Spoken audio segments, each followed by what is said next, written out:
Just think about this for a second. If I put federal law enforcement and National Guard into a nice, sleepy southern town, is anyone going to riot? Every once in a while, it's nice to see that the mainstream media eventually gets there.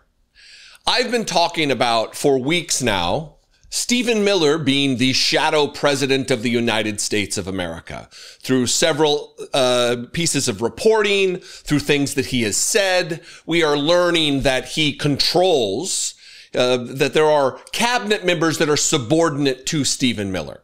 Pam Bondi answers to Stephen Miller, the Attorney General of the Department of Justice. Kristi Noem reports to Stephen Miller. He calls the shots relative to the mass deportation effort. The Secretary of State, Marco Rubio, reports to Stephen Miller. It's a problem. And last week, I was going to talk about this story and then did not. But now that the New Republic is on this beat, finally starting to sound the alarm about Stephen Miller being the de facto president of the United States, we're going to talk about it again because it's very important. And they wrote an article that actually covers a whole bunch of points. I'm going to read a little bit from this article. Then I'm going to play a video for you of Stephen Miller not saying when the president sends troops or when the president sends a contingency of masked secret police to a city. He says, if I do that. He refers to an administration operation as something if he does it. Just illuminating the thing I've been talking about, that I keep saying it, Donald Trump. Stephen Miller is the de facto, is the shadow president of the United States. Here's the headline from the New Republic. Stephen Miller accidentally says I when discussing Trump's powers. Miller's slip of the tongue reveals who's really in charge. Has there ever been a more accurate headline written? I don't know. Stephen Miller may have just accidentally confirmed that he, not President Donald Trump, is the one calling the shots in regard to deportation raids and National Guard deployments. Quote, Illinois governor says we're provoking actions that are unlawful, Miller said on CNN on Monday. Why would the mere presence... Just think about this for a second. If I put federal law enforcement and National Guard into a nice, sleepy southern town, is anyone gonna riot? Now, you're gonna hear him say it himself in a second. But that statement in and of itself is coded. It is coded in white supremacy. If I send the National Guard in, if I, Stephen Miller, send National Guard troops into a nice, sleepy southern town, some just randomly pick sundown town, if I choose to send them there, is there going to be riots? No, because it's only the evil black and brown people who riot and protest against this government. That's what's coded in that statement. Miller's use of the first person is alarming here, the New Republic says, suggesting that he, an unelected deputy chief of staff, has either the complete authority or an outsized influence on the administration's most authoritarian decisions. Additionally, Miller misrepresents small southern towns and the actions of the National Guard. If hundreds of armed military members descended on some remote southern locale and started violently rounding up neighbors, employees, and friends, I'd be willing to bet that it wouldn't go so peacefully. I would agree. And then finally here, Miller made the remarks in the same interview where he claimed Trump has plenary authority after being asked whether the administration would abide by court rulings blocking his deployment of troops to American cities. That is the glitch moment that was covered by so many people last week when Miller froze after he said it, seemingly panicked that he had let the cat out of the bag relative to how they feel about Donald Trump's authority, his powers under the Constitution. They believe he can do anything at any time, anywhere, for any cause, that he has limitless powers like a king. And obviously that is not true. Here is the moment. And I'm going to start the clip where he is chastising Boris Sanchez, denigrating him for a stupid question that he asked, acting as though he is a Donald Trump-like president of the United States. And that's what they're doing. You know it, and I know it. So That's not exactly a no, Stephen. Can you just unequivocally I just state said, well, that I think the immigration I said it's policy, a dumb question. Okay. Well, I appreciate no, that, but and it's a dumb question. So no, this policy is not I designed. thought when I said it was a dumb question, it meant no. Well, I just want to be clear and precise. I appreciate you trying to qualify my questions, but nevertheless, No. I think it's a fair one that a lot of people have. My full answer is no, that is a lie, and it's a dumb question. But you said something else baked into the premise of one of your questions. You said, well, aren't we provoking? Illinois governor says we're provoking actions that are unlawful. Why would the mere presence, just think about this for a second, if I put federal law enforcement and National Guard into a nice sleepy southern town, is anyone going to riot? Is anyone going to try to shoot them in the face? Well, Are they going if someone try to goes attack them in into the a street? building They would say, full this of is- people in the they middle would of the say, this is night, great. covering their This is faces without amazing. Thank you for the identification, without resources. identifying themselves, there might be concern among the community, especially if about American the trained citizens Iraqua are raid? being, especially if American citizens are caught up in that, which some reportedly we were. netted over 30 foreign terrorists who are members of trained And American Iraqua, citizens who, also by the wound way, up apprehended in they that. torture women and children. All of these wild claims about how many terrorists are being captured. There's never any evidence provided. And the reason there's no evidence provided of that is because there's no due process provided for these individuals that allegations are made against. You know, our system of laws, our system of jurisprudence. And you got President Stephen Miller here, the unelected dipshit, acting as though he would be the one to deploy troops, National Guard troops, and the masked secret police of Donald Trump. Seems like a problem, does it not? That a deputy chief of staff, unelected, didn't have to go through a Senate confirmation process where there's a faction of our government, another branch with advice and consent control powers under the Constitution, also giving their go-ahead that this person be involved in the highest levels of decision-making in our government. None of that happened because Stephen Miller hasn't been confirmed, hasn't been approved by the Senate. If I, he said, put federal law enforcement and National Guard into a nice, sleepy southern town, is anybody going to riot? Well, you wouldn't do that, right? Because you're not president, right, Stephen? You arrogant little puke. Harassing a reporter for simply asking questions. And then when you get into trouble, when you get, when you freeze because you've said something stupid, then apparently he is the one who asked stupid questions.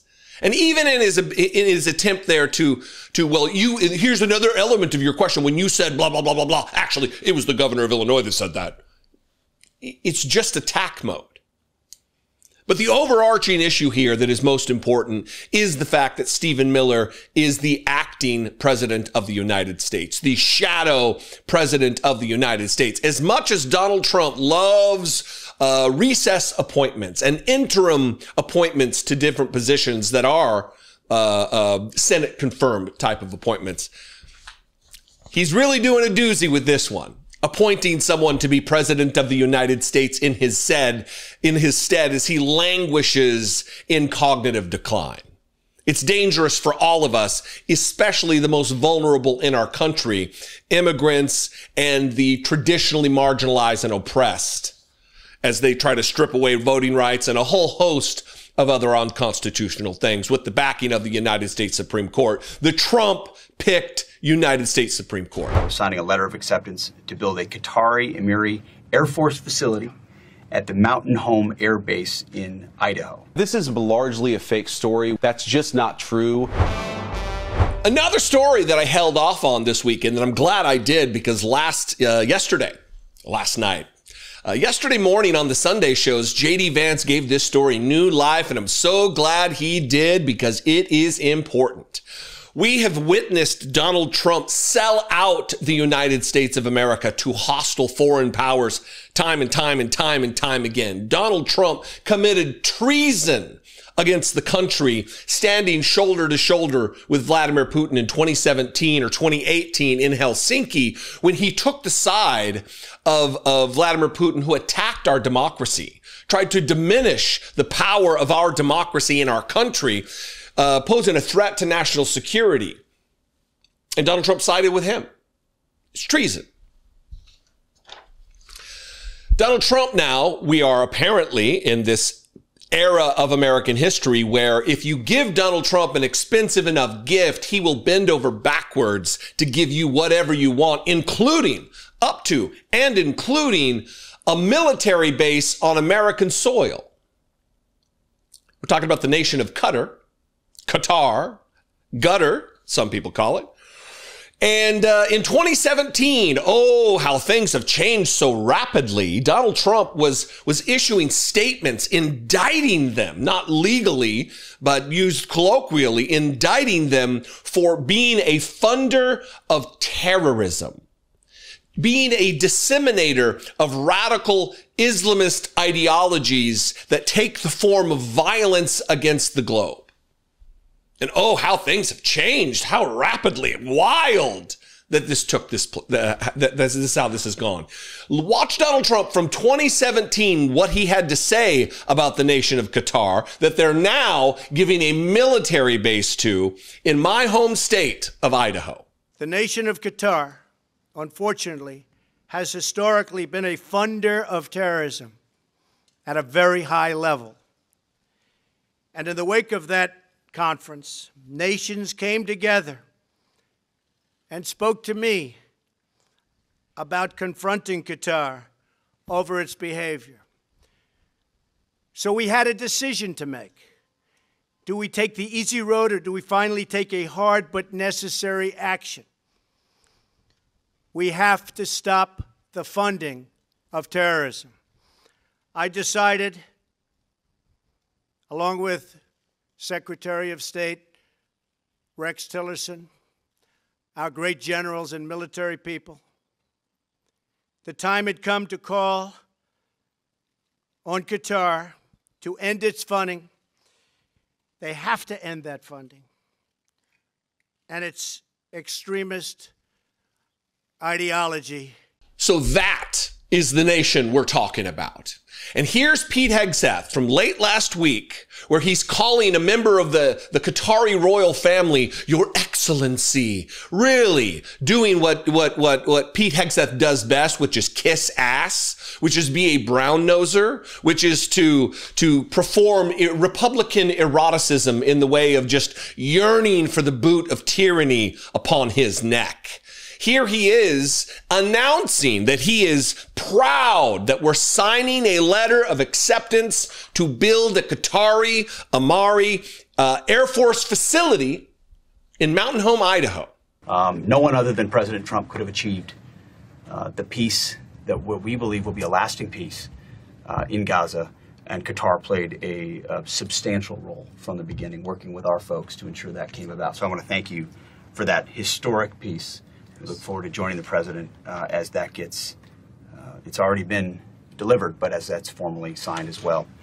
And I'm also proud that today we're signing a letter of acceptance to build a Qatari Emiri Air Force facility at the Mountain Home Air Base in Idaho. The location will be host a contingent of Qatari F-15s and pilots to enhance our combined training, increase lethality, interoperability. It's just another example of our partnership. And I hope you know, Your Excellency, that you can count on us. You heard him say it. He said it with his mouth. There was no, oh, well, what he meant was, we heard the words. We're signing a letter of acceptance to build a Qatari Air Force facility at Mountain Home Air Base in Idaho. That's what he said. Now, he did come out with a tweet clarifying as though that's what he said. Oh, we need to walk this back because obviously that's a problem, that a foreign nation that only 8 years ago was being accused by the President of the United States of being a chief funder of terrorism, an exporter of violence around the world. But now we're going to give them an air base. We're going to have a foreign country who's not even really an ally have a military installation on American soil. He tweeted this as a clarification. Important clarification, says Big Pete Hegseth. The U.S. military has a long-standing partnership with Qatar. Long-standing, or just in the last 7 years since Donald Trump accused them of terrorism? including today's announced cooperation with F-15QA aircraft. However, to be clear, Qatar will not have their own base in the United States, nor anything like a base. We control the existing base like we do with all partners. A little different than when he's being a supplicant to His Excellency, kissing the ass of a member of the Qatari royal family. We're so proud and excited to sign this letter of acceptance to give you your own military base. And when asked about this yesterday on Fox News or Fox Business, it's kind of one and the same with Maria Bartiromo, he called it fake news. Oh yeah, I've heard about this story. This is fake news. This is largely fake news. Largely's doing a lot of heavy lifting for JD Vance in this moment. But watch, because even the Fox News audience, even Fox News anchors and the executives, the suits at Fox News, were concerned about this development, and they had questions. What is the function of this Qatar facility? People are wondering, is this an air base? What is Qatar going to be developing in Idaho? Yeah, I saw some reporting about this, Maria. I actually talked to the Secretary of War, Pete Hegseth, this morning. This is largely a fake story. We continue to have, with countries that we work with, we have relationships where, sometimes their pilots work on our bases, sometimes that we train together, sometimes we work together in other ways. The reporting that somehow there's going to be a Qatari base on United States soil, that's just not true. We are continuing to work with a number of our Arab friends to ensure that we are able to enforce this peace, but we're not going to let a foreign country have an actual base on American soil. So there's a bit of misreporting on that, as there often is, as you know, Maria. It's largely a fake story, says JD Vance, who apparently didn't see the clip of Pete Hegseth saying, I'm also proud that today we're signing a letter of acceptance to build a Qatari Air Force facility at Mountain Home Air Force Base. You're proud as you sucked up to His Excellency. You're showering him with weird monikers, and what are you doing? We know you love kings, Pete Hegseth. We know you love oppression, Pete Hegseth. But is this worth it? You act like you're a steely-eyed warrior ready to deliver lethality downrange, yet you're bending over for a member of a family that has funded terrorism around the globe. Only in Trump's America is this acceptable. Only in MAGA world is this a normal operation of an administration. But it was the Democrats who don't love America. It was the Democrats who sell out the country. Gross. Dangerous, in fact. On China, are you considering walking that back? Who are you with? Politico, Dasha Burns, sir. Dasha Politico. Politico's gone bad. White House staffers have to be panicking. They have to be on pins and needles at every moment of the day when Donald Trump is unsupervised, when he's left to his own devices to say whatever falls into his head or falls out of his head. Take your pick. Yesterday on Air Force One was a bananas moment where he forgot a reporter that only days before he had a phone conversation with, and not some obscure reporter that you've never heard of, Dasha Burns, who I've talked about. Really, not great, Dasha Burns from Politico, also not great. But there's multiple moments that have happened in between the Oval Office thing where he's bragging about taking his cognitive test. He tweeted out on the 12th, on yesterday, he tweeted out that Joe Biden, we're going to get to it. We'll get to it. Let's start with, seriously, it should cause us individually, as a group, as progressives, as Democrats, as people who actually love our country, it should cause us some concern, some panic, some degree of panic that this is the state that we're in with Donald Trump. Watch this moment from the Oval Office where he is bragging about taking the Montreal Cognitive Assessment Test, the MOCA. You can search for MOCA, M-O-C-A, and take the test yourself. It is, what animal is this? And it's a line drawing of a rhinoceros. What animal is this? And it's a line drawing of a tiger or a giraffe. It's not an IQ test. And once again, and this is what I think about this. I think that when Donald Trump really tries to sell how well he is in his brain, those are the moments that he's most insecure, that he's most weak relative to how he's feeling cognitively. And those are the moments we really should be most worried about the actions that he takes. So on the 9th of October, he was in the Oval Office bragging about the cognitive assessment test, asking, no, did Obama take it? Did George Bush take it? That's not what this is. Watch this. We'll move on to the tweets and the Air Force One nonsense. But I also did a cognitive exam, which is always very risky because if I didn't do well, you'd be the first to be blaring it. And I had a perfect score. And one of the doctors said he's almost never seen a perfect score. I had a perfect score. I got the highest score. And that made me feel good. When they asked, would I like to do one? I said, yeah. I said, did Obama do it? No. Did Bush do it? No. Did Biden do it? I definitely did. Biden wouldn't have gotten the first 3 questions right. No, Biden didn't do it. Biden should have done it. I'm actually a person that believes that if you're president, you should do a cognitive exam. But last time I took a cognitive exam, and it was a perfect score. The doctors announced it. And by the way, not the easiest test. The first few questions are pretty easy. Once you get into the middle, it gets a little trickier. And there aren't a lot of people in this room that would get every single question right, I can guarantee you. You're putting me in a difficult spot now. Next question. Obsessed with Obama. Obama hasn't been president for nearly a decade. Donald Trump has never run for office against Barack Obama, but he's obsessed with the black guy. He's obsessed with Barack Obama. Now, further inciting fear in the American people and White House staffers, to be sure, was this tweet, this post on Truth Social from Donald Trump. The Biden FBI placed 274 agents into the crowd on January 6th. If this is so, which it is, a lot of very good people will be owed big apologies. What a scam. Do something, President DJT. Do something. You're the president, as you were when Biden's FBI put 274 FBI agents in the crowd on January 6th. In this moment, in this post on Truth Social, Donald Trump is admitting that he forgot that he was president of the United States on January 6, 2021.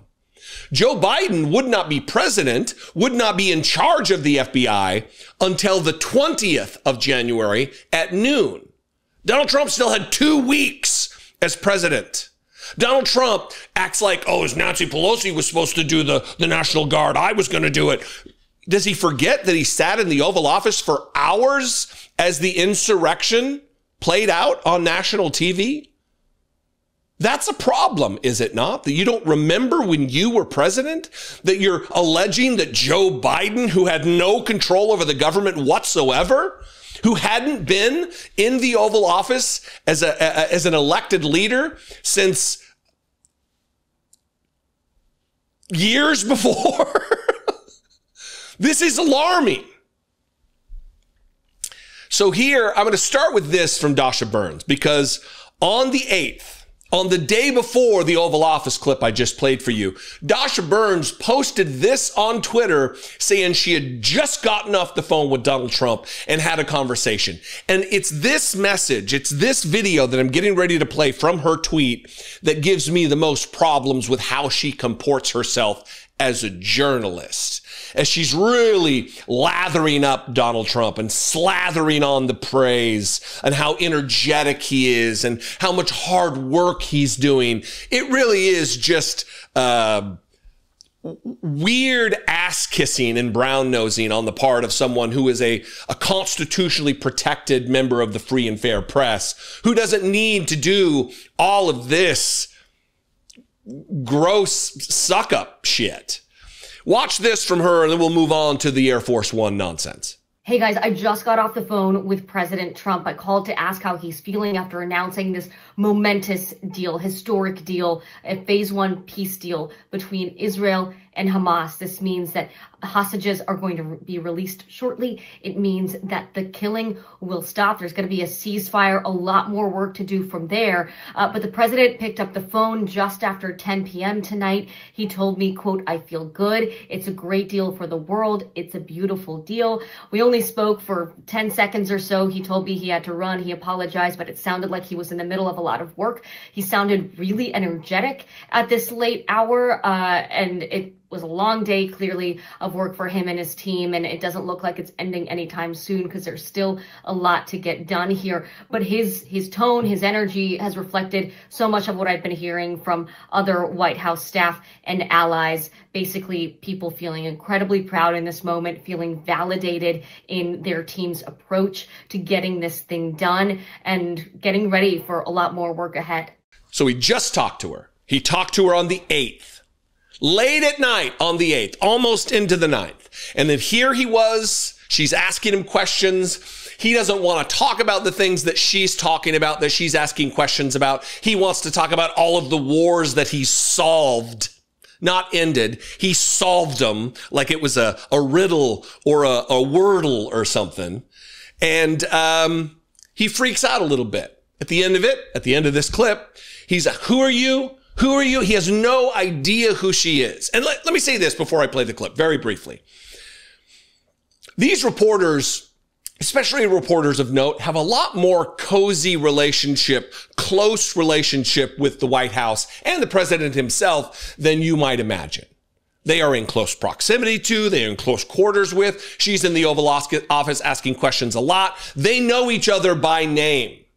So for Donald Trump to not know who she is when she is directly in front of his face is a problem. It is very alarming. He is slipping away before our eyes.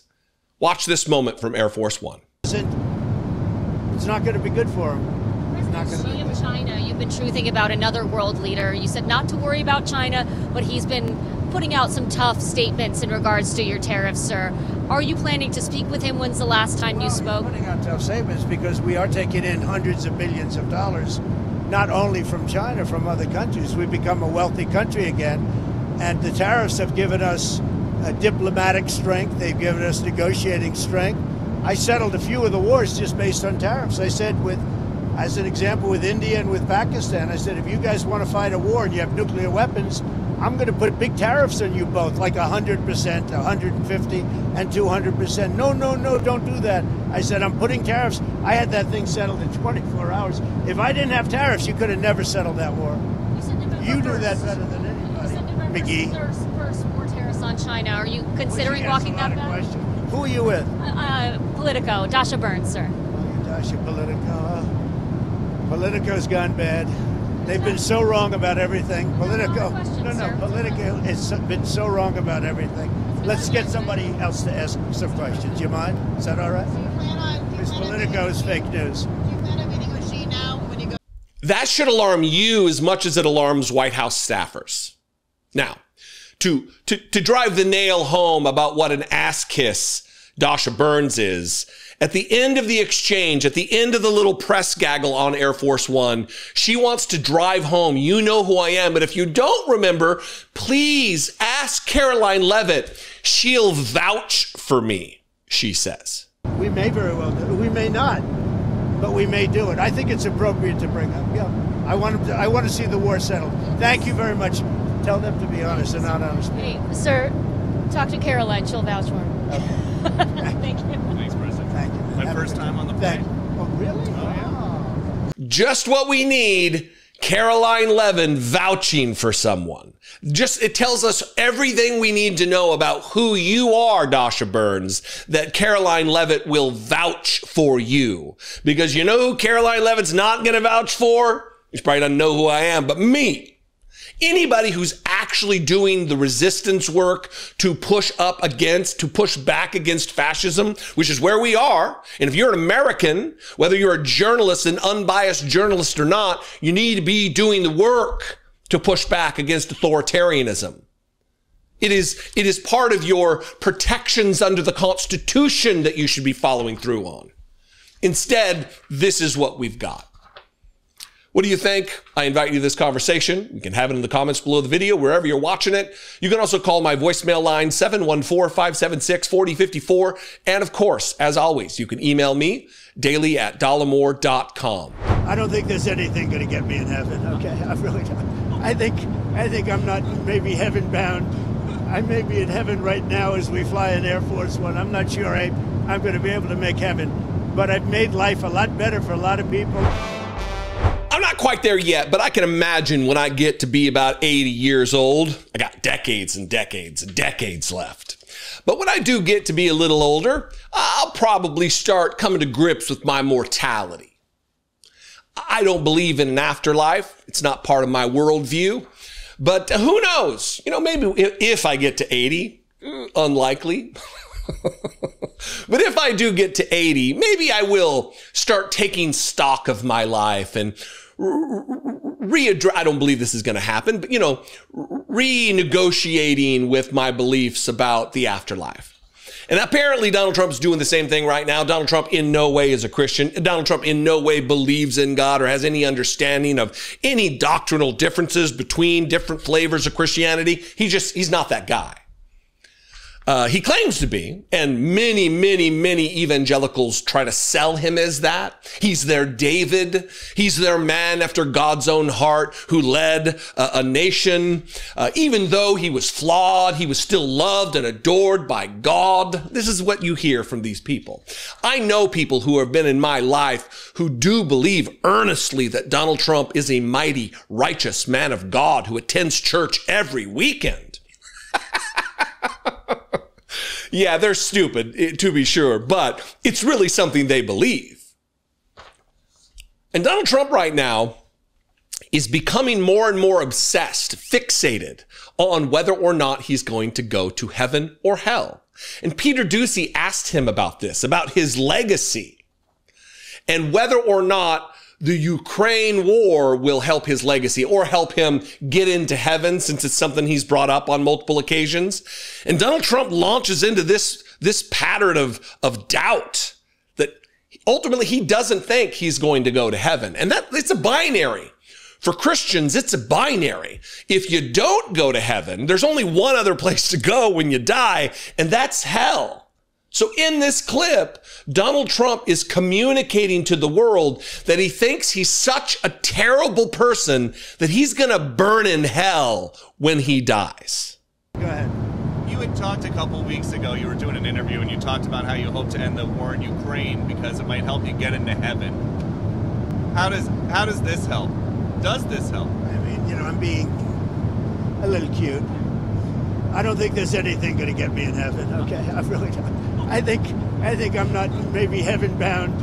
I may be in heaven right now as we fly in Air Force One. I'm not sure I'm going to be able to make heaven, but I've made life a lot better for a lot of people. And, you know, as an example, had the election of 2020 not been rigged, you would have millions of people living just in Russia, Ukraine alone. That would have never happened. And it didn't happen for 4 years. And I knew Putin very well. It was the apple of his eye. All the things I've said would have never happened. We had an incompetent administration. We had an incompetent president. And because of a crooked election, millions of people are dead. And by the way, the Israeli thing was much harder to get settled because of the past administration. Okay? Rest. Enjoy yourselves. There's a whole bunch here. First of all, you've made the lives of a lot of people better. In what way? You were selling out working class folks for billionaires. You are making the lives and the attainment of health care exceedingly more difficult, orders of magnitude more difficult for the sake of a minuscule amount of money for billionaires. To them, it's a minuscule amount of money. Tens of thousands of dollars, if not hundreds of thousands of dollars in tax benefits for the wealthiest people in our country. How are you making anybody's life better? when you side with the wealthy who have an easier a camel going through the eye of a needle is more likely than a rich person entering heaven. Jesus said that. Jesus, the Christ, spoke those words. So tell me again how you've made people's life better. And then you continue, while talking about you're not going to get into heaven, you're going to go to hell, you continue to lie over and over and over about the election in 2020, about the causes of the Ukraine war. I mean, if you're wanting to fast track yourself to a hell that, again, I don't believe in, I guess that would be the way. Would be while talking about your immortality, your mortal soul is to lie. It's nature with Donald Trump. It's inborn. It is just part of his fabric to lie. Unbelievable that this is where we are with the man who's so just riddled with cognitive issues that he's fixated on the end of life. And look, this is the other thing about this is we have an 80-year-old president, or he'll be 80 like in June or August of next year, whenever his birthday is. He's 80 years old. He's clearly really trying to sell that he's cognitively there. He's not. He's trying to really sell how healthy he is, even though he's having multiple checkups inside of 6 months and then trying to sell it as I'm just trying to convince the American people just how healthy I am. He's not. There's something going on with Donald Trump, both mentally and physically. I've said for months now that I don't think he's going to last inside of a calendar year. I think he's going to, we're going to wake up one day and Donald Trump died in his sleep or some shit like that. And, where will he go? I guess I'll leave that to you. Where do you think he's going to go? Do you, like me, not believe in a heaven or a hell? Or do you think there is some afterlife that Donald Trump will enjoy or not enjoy so much? I asked you whether Tom Homan accepted $50,000, as was heard on an audio tape recorded by the FBI in September 2024, and you did not answer the question. Thank you for your time this morning. No, George, I said that I don't. Up next, we'll be right back. Oh boy. Finally. Maybe that's how I should start the video. Finally. People in the press, people in the mainstream media, the elites of journalism are starting to treat. Maybe it was a fluke. Maybe we'll see what you think. But if so, if this is kind of a shift, an alteration of behavior, an altering of behavior, I'm here for it. Yesterday on George Stephanopoulos' show, he is pressing J.D. Vance on the Tom Homan bribe. The moment where Tom Homan allegedly accepted a $50,000 payment in order to follow through on a promise to steer government contracts in certain businesses' way. And apparently it's on video. The FBI was doing this investigation back in 2024. After people were like, hey, Tom Homan's running around making a bunch of promises, asking for bribes. So they set it up. They set up a sting. They offered the money. They gave him the money. It was in a kava bag. It's on tape. And now that this news is public, you don't see anything from the mushmouth dildo with ears, Tom Homan. We don't see him out there on the White House grounds giving press conferences. We don't see him doing interviews because he's too toxic right now. That should tell you everything you need to know. But in this moment, I'm going to play the end of it first, and then I'll go back and I'll retrace our steps and show you what led to this moment. George Stephanopoulos is being berated by J.D. Vance. You've been talking to the Vice President of the United States for 5 minutes, and you're doing just attacking, while talking about himself in the third person like a weirdo. And George Stephanopoulos puts an end to this. He says, well, no, this is not what I'm doing. You didn't answer the question. All I did was ask this, and you refused to answer. And it's in that moment that he just cuts away. J.D. Vance tries to return some remark, and they cut his mic and went to commercial. This is how you deal with these people. This should be a lesson for Kristen Welker. This should be a lesson for Margaret Brennan. This should be a lesson for every one of these hosts, that this is how you behave. You don't cede power to fascists. Watch this moment. George, I saw media reports that Tom Homan accepted a bribe. There's no evidence of that. And here's, George, why fewer and fewer people watch your program and why you're losing credibility. Because you're talking for now 5 minutes with the Vice President of the United States about this story regarding Tom Homan, a story that I've read about, but I don't even know the video that you're talking about. Meanwhile, low-income women can't get food because the Democrats and Chuck Schumer have shut down the government. Right now, we're trying to figure out how to pay our troops because Chuck Schumer has shut down the government. You are focused on a bogus story. You're insinuating criminal wrongdoing against a guy who has done nothing wrong instead of focusing on the fact that our country is struggling because our government's shut down. Let's talk about the real issues, George. I think the American people would benefit much more from that than from you going down some weird left-wing rabbit hole where the facts clearly show that Tom Homan didn't engage in any criminal wrongdoing. It's not a weird left-wing rabbit hole. I didn't insinuate anything. I asked you whether Tom Homan accepted $50,000, as was heard on an audio tape recorded by the FBI in September 2024, and you did not answer the question. Thank you for your time this morning. No, George, I said that I don't. Up next, we'll be right back. Thank you for your time. Moving on. Listen, if you're gonna have these people on, this is how you deal with them. You don't accept the abuse. You don't take the abuse.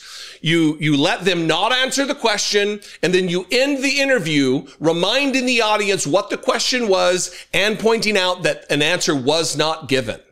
That's how you do it. And then you end it. You don't give them an opportunity to tell more lies. You don't give an opportunity to a fascist to spread more fascist ideas. That is how you deal with these people. Now, you might be asking, well, this isn't in the full context. How do I know exactly what took place? Well, I'm going to give that to you. I'm just going to do it in reverse order because a lot of people don't want to stick around to the end of a video. So this is what led to that moment. Multiple times asking a question, trying to get to the bottom of what J.D. Vance knows about what the FBI knows. What tape exists of Tom Homan accepting a $50,000 bribe under the agreement that he will provide government contracts to somebody if they pay him. The White House border czar Tom Homan was recorded on an FBI surveillance tape in September 2024, accepting $50,000 in cash. Did he keep that money or give it back? George, you've covered the story ad nauseum. Tom Homan did not take a bribe. It's a ridiculous smear. And the reason you guys are going after Tom Homan so aggressively is because he's doing the job of enforcing the law. I think it's really preposterous. I know Tom. I think that he's a good man. He gets death threats. He gets attacked. He gets constantly threatened by people because he has the audacity to want to enforce the country's immigration laws. I think that it would be a much more interesting story about why is it that Tom Homan, who is simply enforcing Americans' immigration laws, is getting constantly harassed and threatened to the point of death threats. That's a much more interesting question that I think journalists should focus on. We can agree to disagree on that question. Well, wait, you said he didn't take a bribe, but I'm not sure you answered the question. Are you saying that he did not accept the $50,000? George, this story has been covered ad nauseum. He did not take a bribe. Did he accept $50,000? I'm sure that in the course of Tom Homan's life, he has been paid more than $50,000 for services. The question is, did he do something illegal? And there's absolutely no evidence that Tom Homan has ever taken a bribe or done anything illegal, which is why he's working in the administration. I'm asking you, did he accept the $50,000 that was caught on the surveillance tape? Did he accept that $50,000 or not? George, I don't know what you're talking about. Did he accept $50,000 for what? He was recorded on an audio tape in September 2024, an FBI surveillance tape, accepting $50,000 in cash. Did he keep that money? Accepting $50,000 for doing what, George? I'm not even sure I understand the question. Is it illegal to take a payment for doing services? The FBI has not prosecuted him. I've never seen any evidence that he's engaged in criminal wrongdoing. Nobody has accused Tom of violating a crime, even the far left media like yourself. So I'm actually not sure what the precise question is. Did he accept $50,000? Honestly, George, I don't know the answer to that question. What I do know is that he didn't violate a crime. So you don't, what was caught on the tape, you're saying right now you don't know whether or not he kept that money? I don't know what tape you're referring to, George. I saw media reports that Tom Homan accepted a bribe. There's no evidence of that. And here's, George, why fewer and fewer people watch your program and why you're losing credibility. Because you're talking for now 5 minutes with the Vice President of the United States about this story regarding Tom Homan, a story that I've read about, but I don't even know the video that you're talking about. Meanwhile, low-income women can't get food because the Democrats and Chuck Schumer have shut down the government. Asking simple questions and not getting answers. You didn't answer the question. That wasn't the question. I didn't ask that. All they're doing, this is cover up, cover up, cover up. And one of the reasons you know it's a cover up is the fact that Tom Homan is giving different answers than J.D. Vance, who's giving different answers than Caroline Leavitt, who's giving different answers than Kristi Noem, who's giving different answers than Pam Bondi. They're not on the same page because the facts are different in their minds. They don't have the reality. They haven't been given talking points. They're just trying to throw as much shit against the wall to see what sticks. So kudos to George Stephanopoulos. You're doing your job well, sir. Especially, and let me say this, I don't like throwing the word bravery around, and it's not brave of him, but it's certainly responsible. It's certainly adult. It's certainly professional to put yourself in some kind of harm's way relative to your employer, who, remember, settled a case against that Donald Trump brought against them for millions and millions of dollars, $15, $16 million that did not need to be settled out of court. And here we have George Stephanopoulos stepping up and doing the right thing on behalf of the American people, not on behalf of himself. This will only serve to diminish his ability to do his job because of the criticism from Donald Trump and the knee-bending organization that he works for, ABC. I'm not afraid to name an enemy, and the enemy is the oligarchy. It's the billionaires who pay for it and the politicians who sell us out. Why can't we have universal health care like every other first world country? Why can't we take care of our veterans when they come home? There is an actual progressive candidate running against Susan Collins in Maine for that office. Graham Plattner, you may have heard of him. He is kind of a unicorn type candidate that I think everybody should be throwing their support behind, including the Democratic establishment in the Senate. And I'm going to talk a little bit about that. But let me say this. We are faced with an existential threat to our very republic. And it's people like, it's moderates. She's not a moderate, but moderates like Susan Collins who are leading us to our demise, who are sidling up to Donald Trump in deed, but not in word, who say, oh, I'm very concerned about the actions of Brett Kavanaugh. I'm very concerned about the breaking of promises of Donald Trump. And then she just votes for Donald Trump's agenda at every turn. We need somebody with some mettle. We need someone with some ability to communicate to an electorate exactly how much they're being taken advantage of. And we have that in Graham Plattner. Now, there's another candidate in the primary race for the Democrats, and it's Janet Mills, a great woman who has served her state well. She has stood up to Donald Trump, absolutely. But she's 77 years old. She's nearly 80 years old.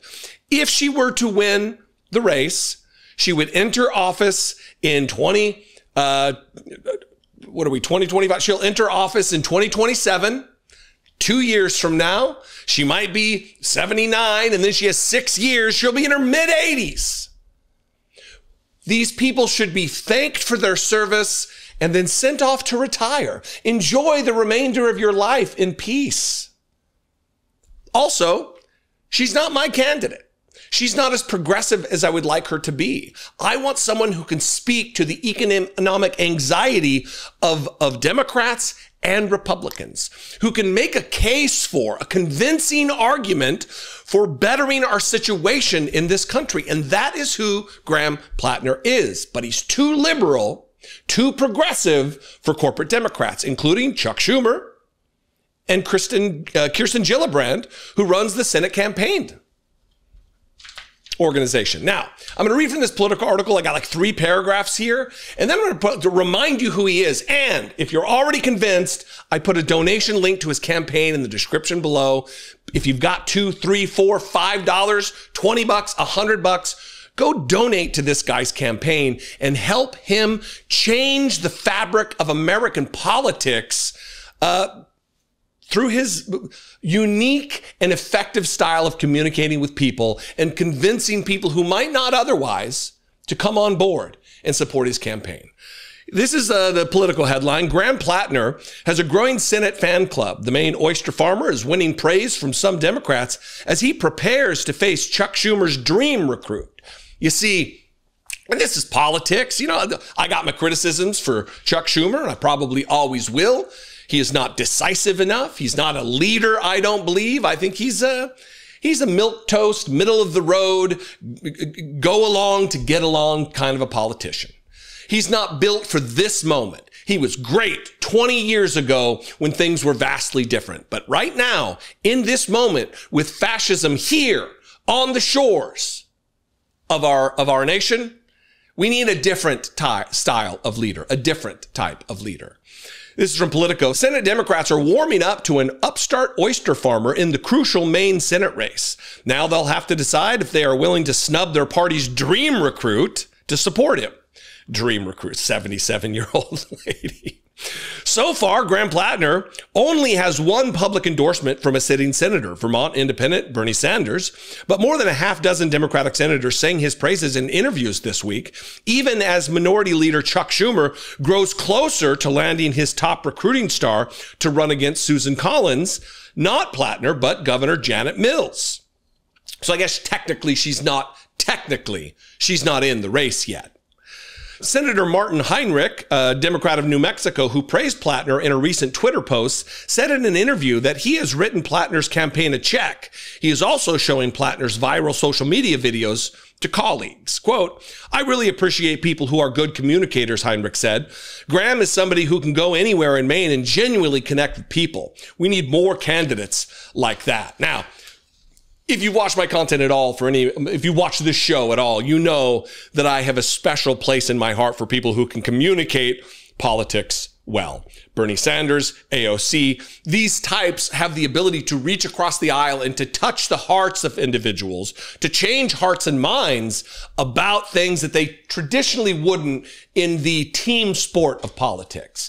And Graham Plattner, you're going to see in a second exactly why he's that guy. He can do that. The question many of them, this is many in the Senate, are avoiding for the time being is whether Plattner, a 41-year-old Marine Corps and Army veteran who has built undeniable grassroots buzz, is a better choice to take on Collins than Mills, the 77-year-old two-term governor who was in elected office when Plattner was born. And then this is the linchpin for why you should get involved.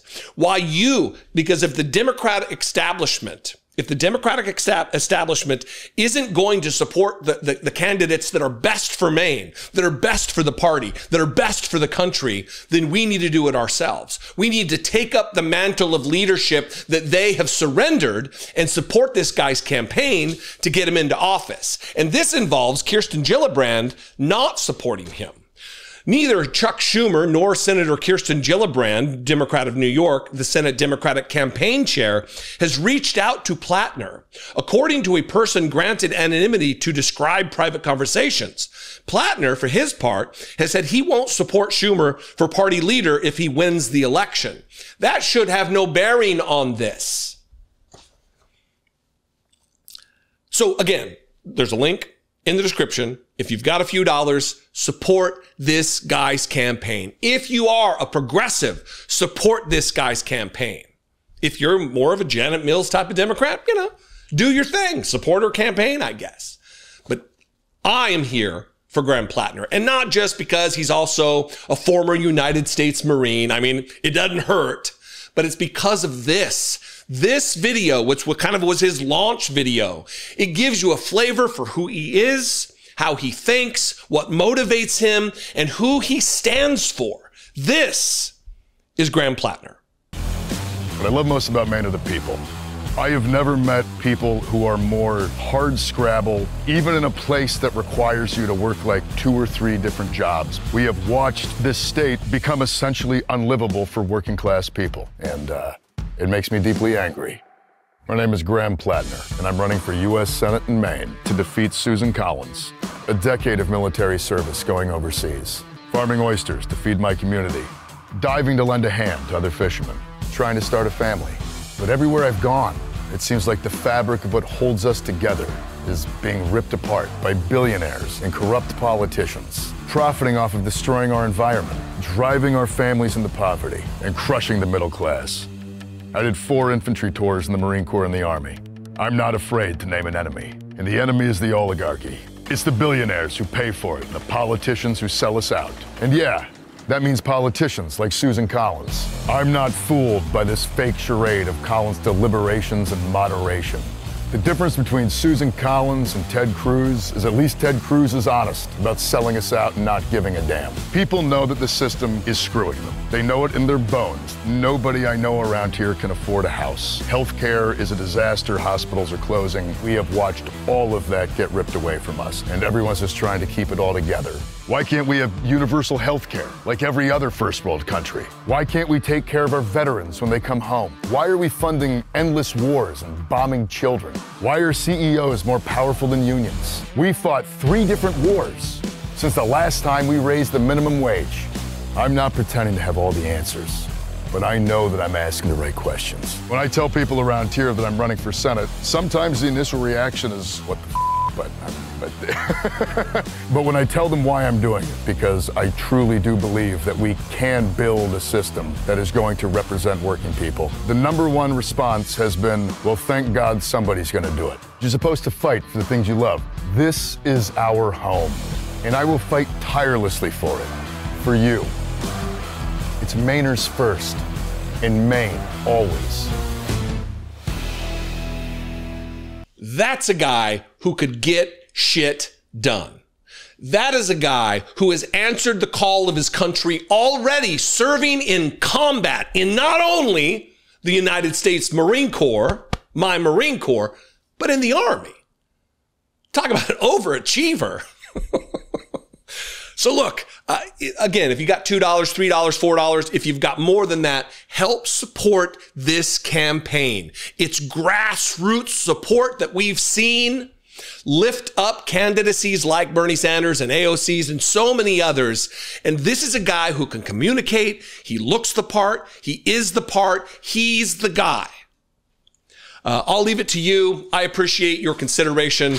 And I hope that this is the guy who's going to represent Maine this next Congress. My staff has given me one thing to think about. I can't get distracted. Otherwise, it's going to be just a cognitive decline nightmare all over Air Force One.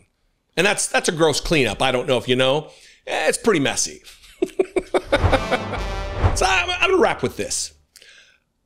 I've talked many times about the signals and signs that we get from Donald Trump that aren't overt. They're not direct. He's not saying, hey, I'm feeling really insecure about my cognition right now, so you guys need to pay attention to me. He's not saying, I'm very concerned about how people are viewing my presidency, so this is the thing that's on my mind. He doesn't do that. What he does do is signal what he's insecure about, what he's weak in his brain about, by what he talks about. Whether it be in the Oval Office, talking about how he took the MOCA, the Montreal Cognitive Assessment, and how he aced it, and how every doctor, whoever administers the test, they've never seen a perfect score before. In fact, what are his, let me go back to exactly what the quote was. It's so ridiculous. He said this is from my 3 p.m. video. He said, I also did a cognitive exam, which is always very risky.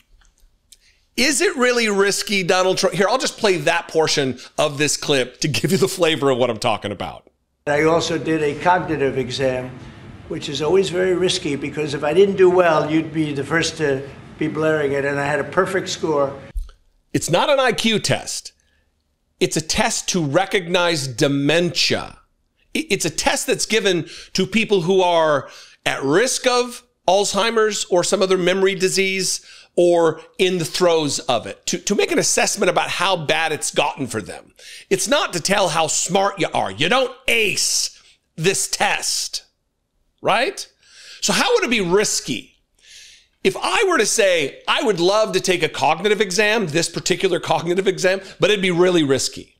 I wouldn't say that because I also would do very well on the test because I don't have memory issues, right?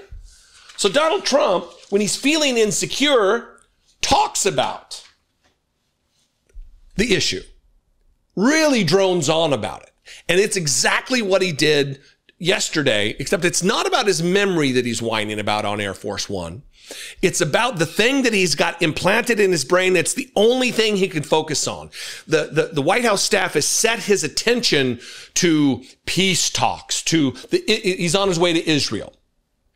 And he goes off on this rant about all the millions of lives that he saved, all of the wars that he solved.